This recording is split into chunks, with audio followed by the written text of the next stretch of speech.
One thing I will point out though, when a fighter pilot gets in trouble, there's two things that happen really.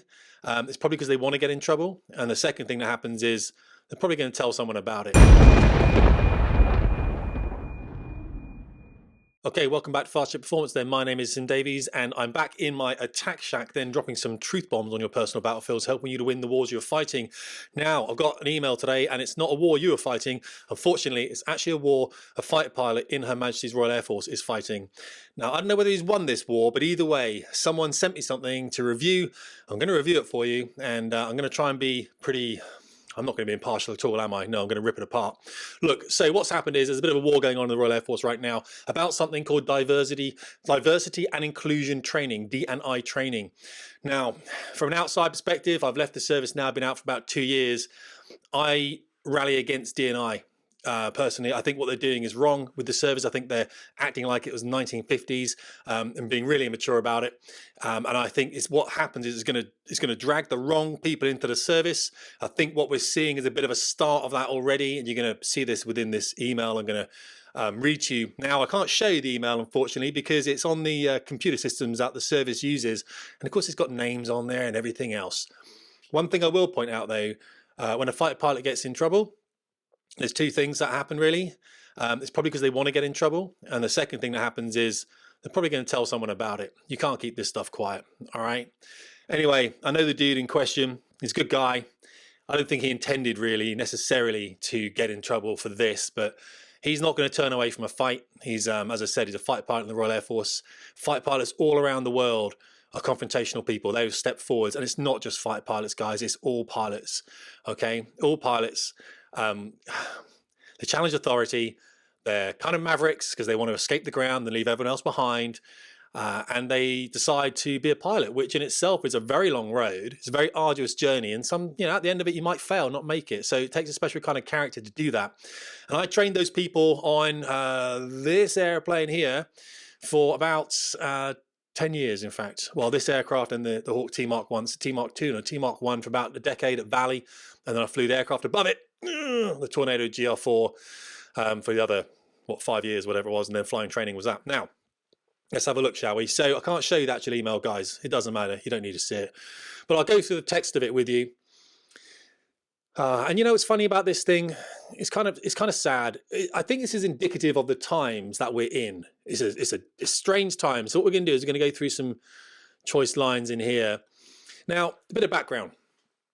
There's not many fighter pilots in the Royal Air Force. In fact, to be honest with you, there's not as many pilots anymore because they're right down on aircraft, and they've got a flying training system which has taken a really long time for these guys to get through. So when I was teaching on jets, when I went through on jets, it took about 3.5 years. I was a naval officer there at Dartmouth, 3.5 years, and I transferred across to the Royal Air Force to fly the GR4.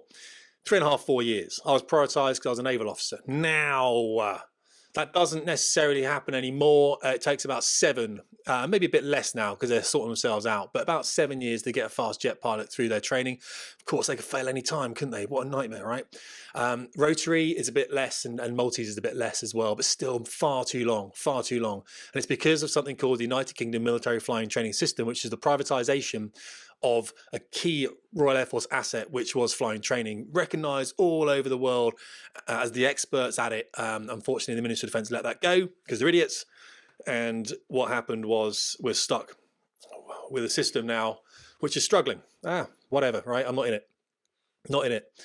But it's struggling. And I was in it for a long time. I left because it will just grind you down. Anyway, this guy is probably a product of that system.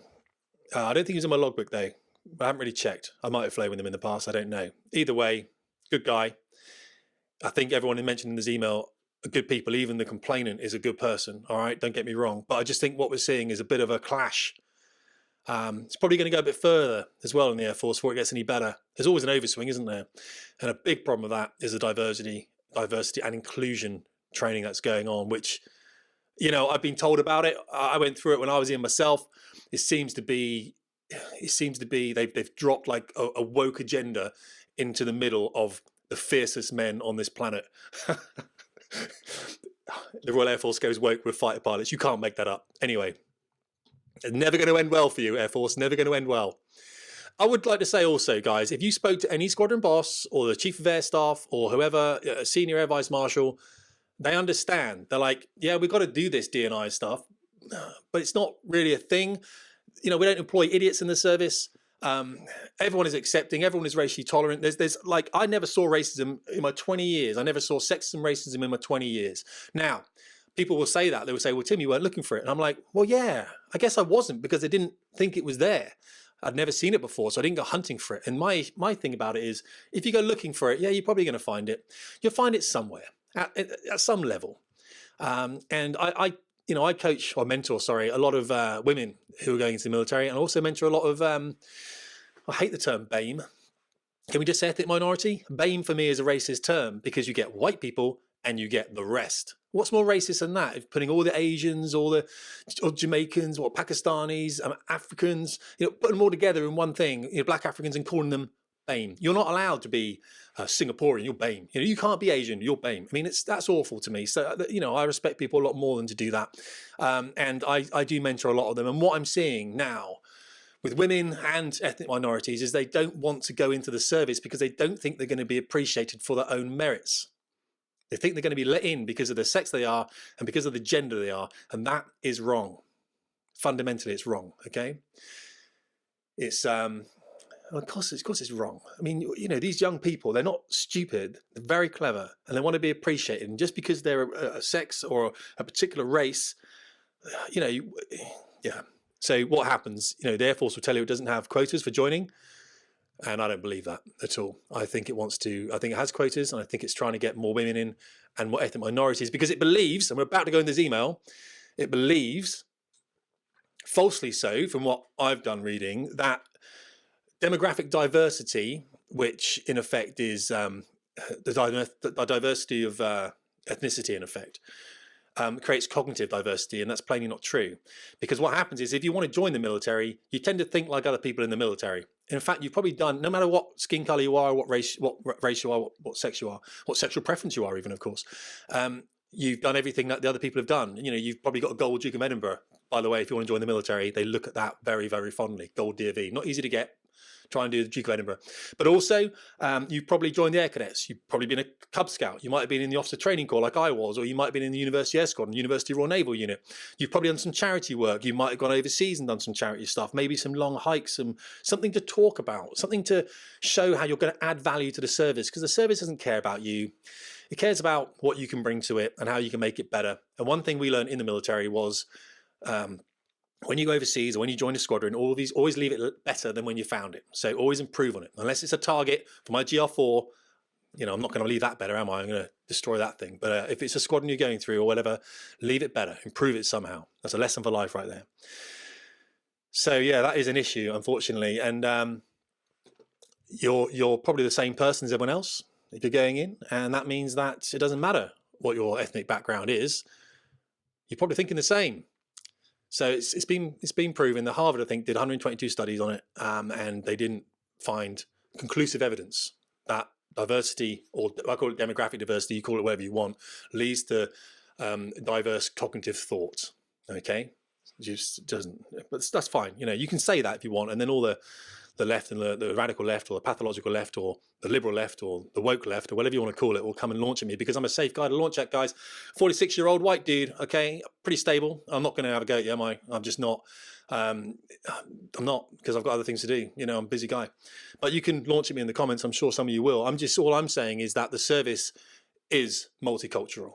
Okay, it wants to be more multicultural. I get that. It wants to represent society. 50% women, 50% men. Good luck with that, by the way. Never going to happen. Never going to happen. Women, if you look at the character traits of men and women are different on the outliers. At the extremes, sorry. Generally, we're very similar in the middle, but on the extremes, it seems, from what we're reading, with characteristics, as it were, and it's generalizing, men prefer things. That's what become engineers, and women prefer people, and that's why they go into healthcare and education. Maybe not at the management level, however. That tends to be a bit more male dominated, probably because men are sacrificing a lot more of the time, because they've got this thing where they want to be a CEO and they don't know why, and it wastes their life away. And women are more sensible than that. They decide, actually, I'd like to have a family because I enjoy family and all that kind of stuff. Right. So anyway, unfortunately, what's happened is the D&I agenda has told people they can be all things, and it's not true, as this guy's going to find out here. There's a complainant here. I don't know whether it's a man or a woman, genuinely. I don't know what rank the complainant is either. But if you have got the email and you are in the military, the complainant is not the person at the bottom of this email. The person at the bottom of this email you need to go and buy a beer for, because they are the ones sorting out the email. Oh, I feel sorry for them. Anyway, someone's written in. Now, the problem is,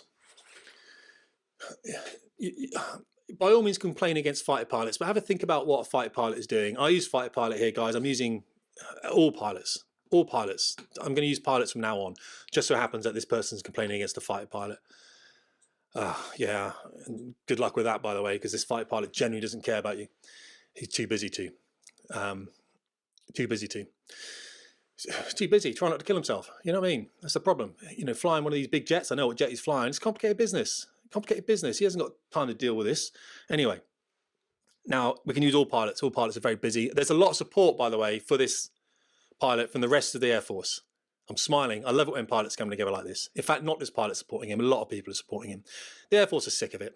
This is the problem. So the seniors, I'm going to the email right now. The seniors, unfortunately, have to be involved in all the diversity and inclusion. Get it. Happy. Everyone gets it. We know that. But no one in the Air Force cares. No one below the seniors cares, because they do it anyway. You know, they weren't born in 1950. You know, they weren't. They were born in the 2000s and stuff. On the 1990s, they understand it. They understand it. Of course, they're accepting. You know, this is what really annoys me. Go look at United States Marine Corps and tell me what the black-white ratio is over there. It's high. In America, it's 13% blacks, I believe it is. I think it's 12% Asian. I can't remember now. Oh, Hispanic. Yeah. Over here, it's 13% ethnic minorities. It's just what it is. But in the United States Marine Corps, I think they're more balanced than that. And they don't see colour. God. And if you tell a United States Marine Corps guy they do see colour, they will flash up, because, you know, you don't think about the colour of the dude next to you when you're in a firefight or at any time, because you work with them. So what's happened, basically? There's been an incident. Oh, this is what annoys me. There hasn't been an incident. What's happened is a dude's got a signature block. We all had them. We all had signature blocks. And in your signature block, you normally write your name, your rank, maybe a mobile number. I did as a flight commander because people get hold of me 24/7, 365. And also, you might put a tagline. The Air Force got some taglines down there. It might be like RISE, or, you know, with respect, integrity, service, excellence. It might be something you might put in there. And this guy's pushed that out a little bit further. And in his signature block, he's written something which is flash someone up. When I say flash someone up, it's annoyed someone, okay? It's spun someone up, okay? It's triggered them, isn't it? That's a good term to use now. So it's triggered this person. This person then decides to use something called an inappropriate behavior form. There is actually such a thing now, to report inappropriate behavior. And I like the fact there is, but also, what's wrong with your feet, or something called a phone? You know, why do we have these forms? Why can't you just go, why can't you phone the dude up? Hey dude, I've got a problem with you. Yo, what's up? I've got a problem with something you've written. Well, let's talk about it, man. What's up? And then the pilot probably would have read it and gone, yeah, I guess that. Okay, fair enough. I'll take it down. Sorry, dude, take it down. No, none of that. No. Why would you do that? Why would you speak to people when you can write it on a form? Do you see how we're like, this is what's happening now? We've got a playground going on in Her Majesty's Royal Air Force, the oldest air force in the world, eating itself, unfortunately. Right, so guys, there's some of this that's not relevant, so I don't need to kind of go into it too much, but the stuff that is relevant, I will. Now, on the form then, we're looking at, you know, can you describe the incident as much detail as possible? And what the complainant has said, he said, I received an email from a pilot with the following quote in their signature block. This is the quote, the role of the Royal Air Force is to fly and fight. The job of those that don't is to support those that do. That was what was in the signature block. I'll read it again. The role of the Royal Air Force is to fly and fight. Yeah. The job of those that don't is to support those that do. Yeah, that's correct. There's nothing wrong with that statement, apart from the fact it's going to annoy someone. You could argue, you know, why have you put it in your signature block? And if I was asking that pilot, he'd probably say, because I wanted to flash someone up. The thing about pilots, as I said at the beginning, and all pilots, by the way, is they're up for a fight, especially fighter pilots. The clue's in the name. Fighter pilot. It's not defense pilot, is it? It's fighter pilot. Wants a fight. All confrontational. I left the military. It took me 2 years to get my anger levels down. because you're spun up in the military, you know, that's just what it is. You're just a pilot flying an airplane that could kill you every day, and you see your mates die. I tell you what happens: you see better pilots than you die, and then you go to work and you think, if that guy died and he was a better pilot than me, you know, what chance? And you live with that. What chance have I got? You live with that. You live with that for 20 years. You leave, then you go and see a therapist, which I did. I still see a therapist every a few months now, I guess. You know, I think it's healthy. You know, I run the spin recovery program for men going through midlife crisis. And, you know, I would advise, by the way, if you think about hanging yourself, give me a call first, guys. Do this course. Go to spinrecovery.com or go to Tim or email tim@fastjetperformance.com, or even go to the website. It's got it on the website, Fast Jet Performance. Right, so nothing wrong with that statement, apart from the fact that, you know, yeah, it's a bit inflammatory. Makes sense. Yeah, it's going to cause some issues, isn't it? Someone's going to get upset, and that's exactly what happened. It said, and this is genuine, by the way, the next box on this form says, how did this incident make you feel? We're not talking about facts now. Don't want to hear about facts. Like, was the statement factually correct? No, we don't want to hear about that, do we? Because we want to hear about feelings, because it's diversity and inclusion, isn't it? So facts we don't care about, we just want to hear about feelings. How did this incident make you feel? So the complainant says, initially I thought this must be sort of a joke. Then I realized if it was a joke, it was at the expense of others, which then made me feel angry. I found the quote implied an elitist attitude. Yeah, he's a jet pilot. You don't get much better than that. It goes, in the hierarchical structure, it's probably like Lewis Hamilton, probably Max Verstappen. I chucked Piers Gasly in there because I thought it was great how he won that Grand Prix in Italy. Then fight pilots, and then you're probably going to get Daniel Ricciardo and a few other drivers down there. And then you probably get, you know, rotary multi-engine pilots and doctors, some surgeons, you know. If you're at a party and there's no pop star in the room, people want to speak to the fighter pilot. I found the quote implied an elitist attitude, and that I exist within my profession solely to serve them. In my opinion, so now we'll have to listen to his opinion, or her opinion, I don't know who it is, but in their opinion, everything after that should be deleted, by the way. In my opinion, couldn't care less, mate. What's the facts? In my opinion, this statement shows a lack of respect to other service personnel, failing to value their contribution to the combined effort in the delivery of air power, where we should operate as one cohesive unit or cohesive team within an equal and inclusive environment. Drop the I word in there, and it is inclusive. It always has been. Well, when I was in anyway. I mean, I'm sure it is now. Blimey. Tea break. I had hoped that this was a prehistoric mindset that no longer existed within the RAF, an us and them culture. It now saddens me. Yeah, you mustn't be sad. God forbid you might be sad. It now saddens me to think that this culture may still exist, as I don't want to work for an organisation where people think they are better than other people because of their job role. I think it gets worse.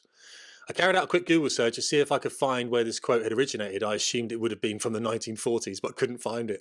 This now makes me question further, where has the quote come from? Is it the thoughts of the pilot himself, their instructors, or even their squadron bosses? If this belief is shared by those within managerial positions, then it saddens and frustrates me further. It is worth noting that the quote is highlighted in a different colour to the email font, drawing the recipient's attention to the quote. In my opinion, it seemed a little passive-aggressive, reminding whoever receives the email that they exist to serve pilots. All right, I'm being bad. I'm being bad now. I'm being bad. Okay, and look, all I would say, there's one more paragraph here. Okay, one more paragraph, but just to address some stuff in that first. Right. So the funny thing about the Royal Air Force, I mean, there are combat medics, don't get me wrong. There's the Royal Air Force Regiment, and there are obviously the pilots. And it was a strange organisation insofar as it tends to send primarily its officers to war, whereas in the Navy, on a warship, of course, you might have 220 odd personnel, 20 of which are officers, and the other 200 are enlisted, so they're men and women. But the Air Force historically sent its, if you think back about the 50s, 60s, 70s, that kind of stuff,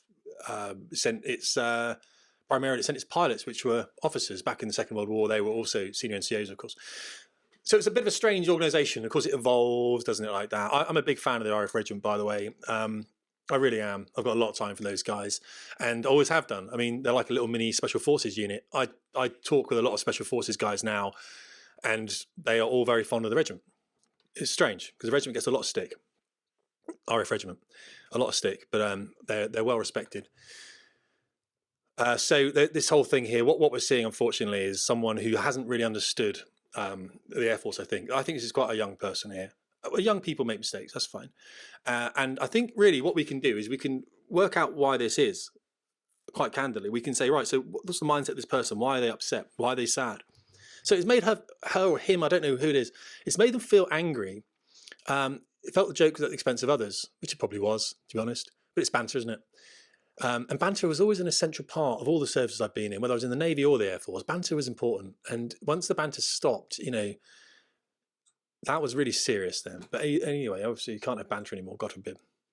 Apparently it's a very difficult place in the military at the moment, I've heard from people, because of this rubbish. Anyway, I found, so it made him angry. So what? I was angry for a lot of the time in my career. So what? It's good if you bring emotion out. You've got to get an emotion out. Emotion is about that, leaving the body. So anger needs to be got out. No, they're getting their anger out by writing an inappropriate behaviour form. They're doing the right thing. My therapist would say they're doing the right thing. I found the quote implied in Elise's attitude.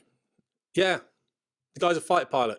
He's, as I said, there's like God, Bon Jovi, fighter pilot, maybe Lewis Hamilton above fighter pilot, and maybe Max Verstappen up there as well. Well, then Schumacher's above them, of course, isn't he? Regenmeister. And then we just have fighter pilots, and then we have some other pilots down here, maybe, and then we have some people down the bottom, and then this person, I don't know where they are on that. Yeah, leave it there, shall we? So when it's, because what you're saying is, you've just met an elitist attitude. That person hasn't just walked into a careers office and become a fighter pilot. It started at the age of 8. They decided, oh, airplanes in the sky, I want to become a fighter pilot. Then they went and did a lot of hard work for a very long time, and probably went to university, and probably got a very good degree, good grades throughout, whilst doing extracurricular activities. That brought value. Then they presented a careers office. The careers office said, well, you've self-selected anyway. You've decided to be a pilot. Let me have a look at you. Yes, you've come in the top 10% of everyone we've seen this year. You can be a pilot, not a fighter pilot necessarily. Then you go to Cranwell. Then you come out of Cranwell, if you pass Cranwell, of course, initial officer training, or Dartmouth, or wherever you're going. Then you train really, really, really hard, and you get to make sure you're the best in your class and all the flying stuff you do. And then eventually, if there are slots on jets, you get a shot at jets. But you fail more than 3 sorties in a row, and you're chopped. And it's going to take you 7 years. And when you finish that 7 years, it's not even over. It's only just starting. Because then you go to your frontline squadron. And on the frontline squadron, you have to go through a limited combat ready workup. Well, you go through an operational conversion unit first, where you learn to fly the airplane. You can be chopped from that. And then you go through limited combat ready, then you go through combat ready, and then you go through pairs workups, and then you go through 4-ship workups, electronic warfare officer, electronic warfare instructor, possibly qualified flying instructor, possibly qualified weapons instructor. It goes on, guys. Then you've got to be a squadron boss and be as good, if not better, than your top flight commander. And it goes on. All right? And then you're a station commander. You go, blah, blah, blah, blah. Yeah, you've met an elitist attitude. Scary, isn't it? This man will mess you up. Annoyed at that. Anyway, I'm glad this fighter pilot has an elitist attitude. I don't want to be some pussy. What do you want up there? What was the matter with you? You've met an elitist attitude. That's what it looks like. Solve the anger problems anyway.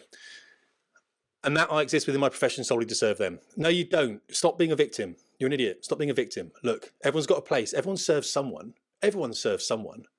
God, I serve people. Of course you do. It's just what it's about. It's not a lack of respect. He's just having banter. He's having banter, that's all. Cohesive team. Yeah, look, he values what you do. I promise you he values what you do. I mean, I used to go and thank the rest of the station for what they did, because I knew without them doing it, I couldn't do what I needed to do. And my life was in their hands. These airplanes, I don't know where I'm pointing now, guys. I've got the thing up in front of me here. These airplanes will kill you.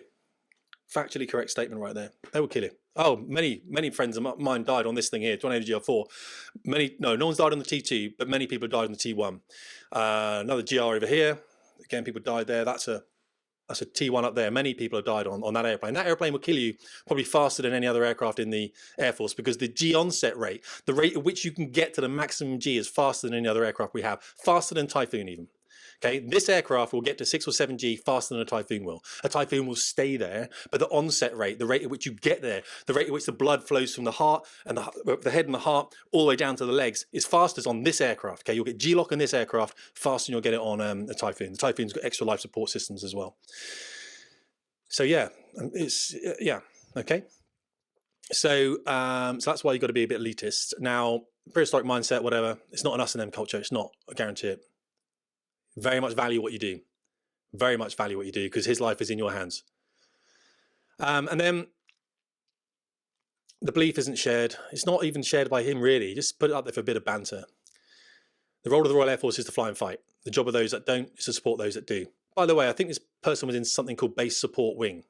The clue's in the name there, right? Anyway, I'll read you the last bit then.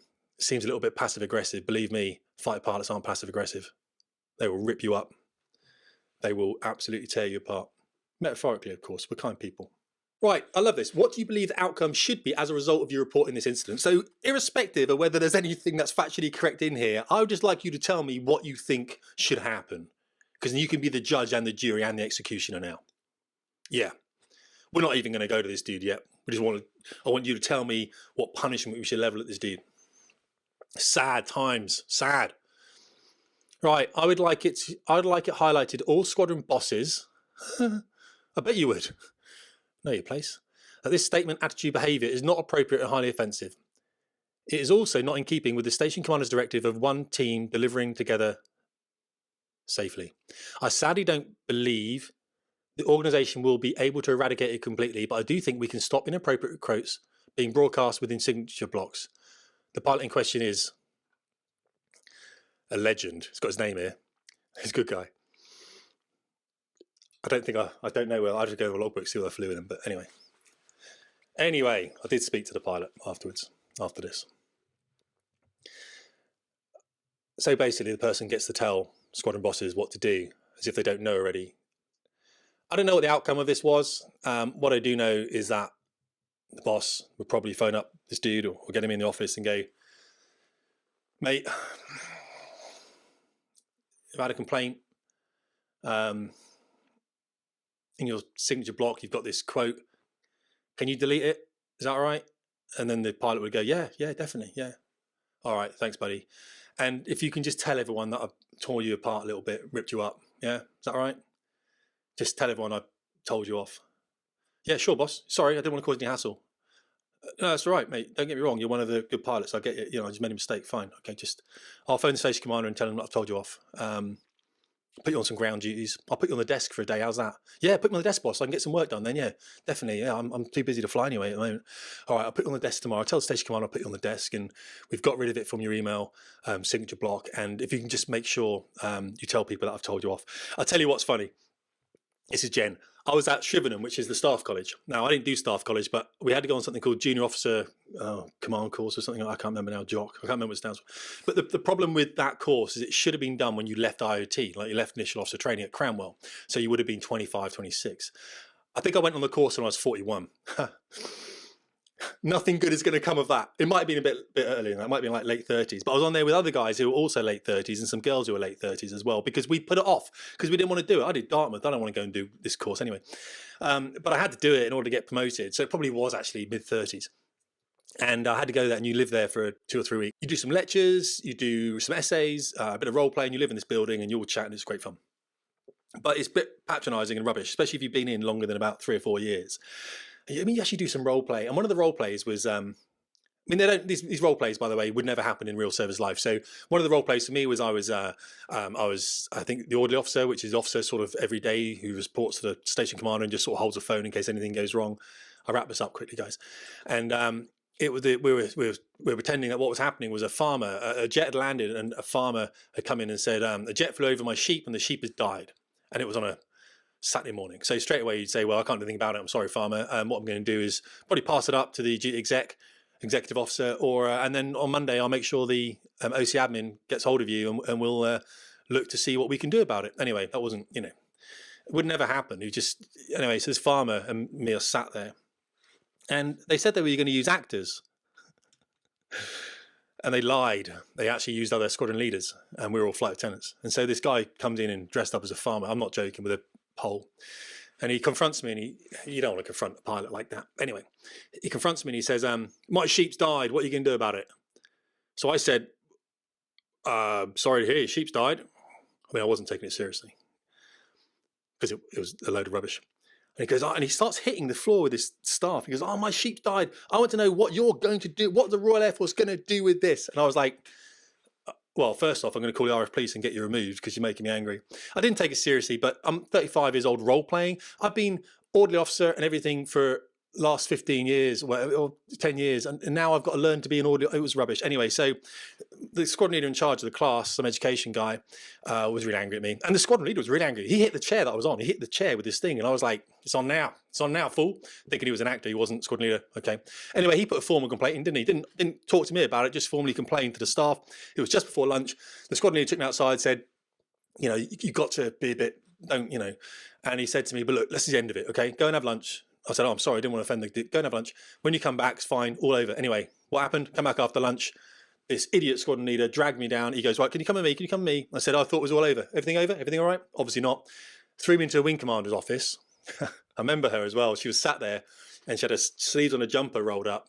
And she was like, as the door opened, she was like, get in here. Shut the door. So I got in and I shut the door and I said, really sorry, Mum. She went, shut the door. Shut the door. And she went, just stand there for a minute, will you? And she carried on working. Stood there. And she said, don't annoy them. They're quite delicate. Teach, educational staff here are quite delicate. Can you just play the game? Just play the game. I was like, I'm really sorry. I didn't, She goes, yeah, the role plays are rubbish. Just play the game. I was like, I'm sorry. Okay. And she said, as I left, she went, I'm going to shout at you when you leave. Okay. I've got to. I was like, okay. So I opened the door and stood there and she went, I don't want to see you in here again. I went out there and the squadron leader was like smirking at me, Idiot. So it happens, unfortunately, there are children in the military. And I think this person here is one of them. So basically what this person's done is they've squinnied on someone, haven't they? They haven't gone over there and said, hey, can I have a word? Because I just want to know, I'm a bit offended by this. And I know I probably shouldn't be, but I just want to know whether it's intentional. And if it is, why would you do that? Phone them up. Hello, sir. Because it might be a junior rate or something. You know what I mean? Fair enough if it is. If it's a junior rank, whatever, then they can go to their authority and they can say, can I sit down with this pilot and speak to them? Now, if they're very, very young and everything else, and they probably pass it up their chain and say, look, do you think this is appropriate? Should we challenge this or not? That's what guidance is for. But they've done it. And I think from the story I've been told, it's another officer of the same rank. But I don't want to do any more, guys. I'm not going to. I do still try and help the service out where I can. And I do think I'm helping the service out by bringing this to its attention, by the way, because it's not a good place at the moment to be in there. You're going to lose some very good people. I know a helicopter pilot who decided to resign recently, and precisely because of this, he's like, I'm out. I'm going to go and fly air ambulances or police helicopters or go to rigs. He said, I can't deal with this anymore. I'm a warfighter, And that's the problem, I think, is warfighters don't do well in woke environments. That's another quote, isn't it? I'm going to put some merch out there. And I'm going to have mugs, and you can have a mug saying factually correct statement. I am a factually correct statement. Or warfighters don't do well in woke environments. So, yeah, that's the problem. And so this guy's obviously been reprimanded. I don't know what the outcome is, but it does seem to be a bit silly. But however, what I have been sent, though, is some... So what happens on these squadrons? I love these guys. When I was in, I loved these guys' humour. They've... Obviously, what they've done is they've taken a massive piss, haven't they? They've gone over the board. A couple of helicopter mates wrote a really great song about it, which I don't think I can play because I think they're in trouble. Solidarity amongst the pilots in the Air Force. I love it. I think this has gone around the whole of the military, to be honest with you. The whole of the British military. I'll probably get it into the American military as well because it's quite funny. But look, well, they have problems over there, don't they? Can't. The United States Air Force had huge problems. So here's a mem now. And this is brilliant, isn't it? This is brilliant. You support pilots who fly and fight. Where does it say that? In the name, base support wing. Literally in the name. Ben Shapiro, dropping his truth bombs as always. His brain moves fast, isn't it? Jeez. He does it on purpose, though. He speaks quickly on purpose, so you can't keep up with him, and then he wins his little arguments, doesn't he? Obviously a clever guy. Anyway, base support wing. They support the base. Yeah. This is funny. Trojan horse, signature block, uncomfortable truce. I'm gonna have to copy. I'm gonna have to put some lines through this so you can't see which squadron it was. But anyway, pilots, blunties. Blunties is someone that's not a teeth arm, so not someone that normally go into conflict. I see no god up here, other than me. That's very fighter pilot. What gives people feelings of power? Money, status, bad behavior reports on pilots. I mean, you've triggered a bit of a hornet's nest there, because these guys are looking for a fight anyway. That's what they do all day. They go up there in these big machines and they turn circles around each other. That's what I did in this big thing up here. I went and dropped bombs at night, train following radar on MVGs with a weapon systems officer in the back in appalling weather conditions. Yeah, I'm looking for fights. Bluntie's opinion. Dude. And the thing is, they will go mad. They will just dig. They will, any pilot anywhere is going to, I mean, if you trigger them and they're busy anyway, they are busy people on upgrades. They're just trying to stay alive. They're trying to do the best they can. And you trigger some of their time off them, they'll give you some more time for free. And this is what you're finding now. They're giving you some time for free. You're not going to like it. For Christmas, I want the dragon. Be realistic. Pilots respect. What color do you want your dragon? Yeah. Emotionally delicate bluntie, smashing through with a train. Factually accurate signature block. Factually correct statement, guys. All right, team, how do we make pilots like us? Bar banter. Talking about planes. How about doing better at school? He's got thrown out the window. Oh, how about doing better at school? I mean, that's harsh. But then the banter is harsh. You don't have medium banter. You have harsh banter. Getting offended by a signature block. Raising a bad behavior report. Realizing that pilots don't give an F. Yeah. That's true, actually. They don't really care about your feelings at all. They just generally couldn't. If you can present them with a fact, by the way, they're very receptive to facts. I know, because I was one for 20 years. So just bring out a fact. Just say, look, this factually is incorrect. And they'll look at it and go, oh, yeah, you're right. It will trigger something in their brain. I must have facts. I only deal with the truth. And they'll change it. But if you say, I feel, they don't care. They don't care. Facts will smash your feelings apart. Right. And that will trigger you when you come out the Air Force, when you come out the military, you've got to get back in touch with your feelings, guys. Okay. And it's hard. And it's chaos out here. And it's not good. And it needs work. So yeah, you got to do it. Jared, I'm leaving you for another man. But baby, what's he got that I don't? A something squadron signature block. Oh. Man, woman, white, black, poor, rich, Asian, blunties. It's a skull of like a monkey or something there. That's bad, isn't it? And I'm not going to play the next one because these dudes wrote a song. I can't play that. Here's the last one. Top Gun, present day. That's Tom Skerritt, yeah. Truckmaster, here we come. He's a wild card, emailing by the seat of his pants. Tom Skerritt, Viper, Jester. He's saying, gentlemen, you've had a bandit day. Operating below the hard deck. Your circus stunt flyby, however, my concern, Maverick, is your total disregard for blunties and your signature block. So I think what we've done there is we presented that in a bit of a light, hopefully a light, humoured way. One thing I will say, it does seem to be something, if we're going to, it's a long video, it does seem to be something that it's probably quite important. I'll wrap it up now. If you were born before about 1980-ish, like I was, 74, when I was around about teenager, so I'm going to be 74, so teenager around about, let's do the maths on that, 87, something like that, probably. That was kind of before video games. I was kind of left to my own devices, left outside, skateboarding without a helmet, all that kind of stuff. There wasn't helmets and bikes back then, rally burner and everything. You fall off that, you got to crawl home, no one's going to help you. So you kind of become self-sufficient. You realise, my generation realised that you're not, we're a very stoic generation, actually. It's just what it is. I don't ask for handouts. I've been unemployed on and off since I left the military, never claimed any kind of handout for that, never going to. It's about doing the hard work, and we know that, right? So difficult time for jobs right now, obviously. So what am I doing? Building a YouTube channel and stuff, and some other things, consulting and coaching and everything else. But it's just difficult, really, because my generation were just quite stoic. Now, if you were born after 80, then you were a teenager around about the mid-90s.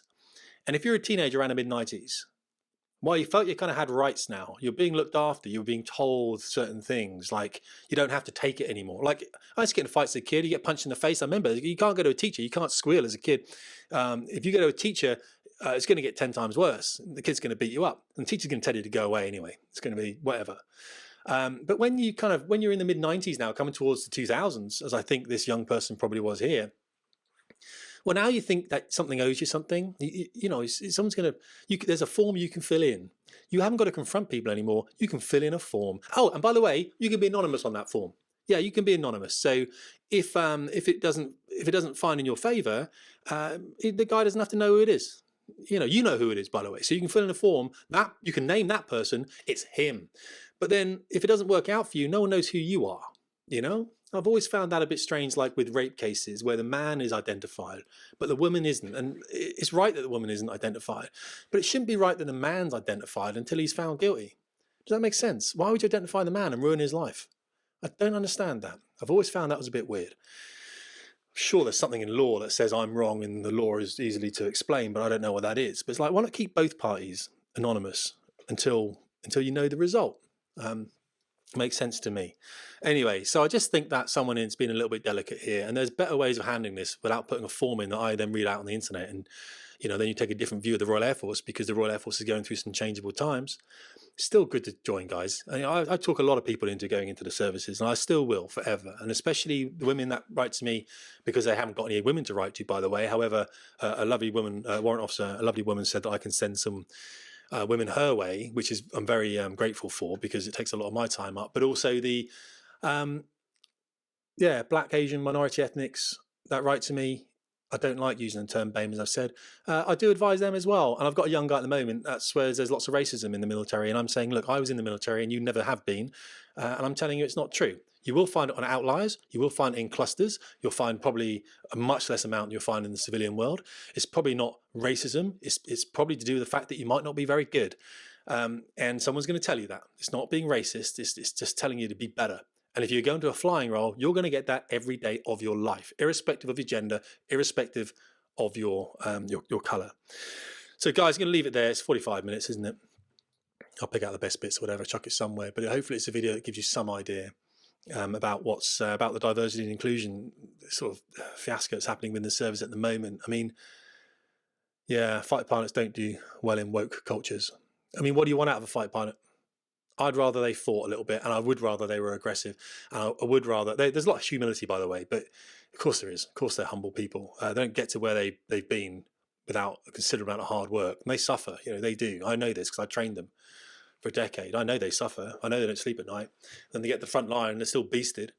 They're still sent on multiple deployments. The guy involved in this is probably out of the country for 6 months of the year. He's probably got a young family somewhere, you know what I'm saying?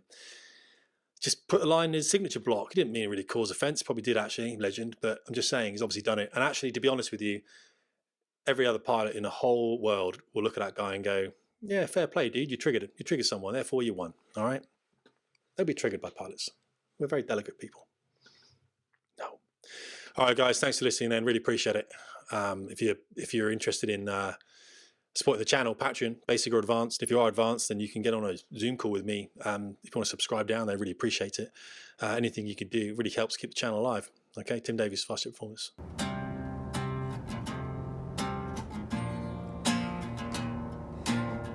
Never made it out of Linton. I couldn't cut it as a fast jet driver. Now I'm treated as a taxi. I'm not a fan of doing bus runs.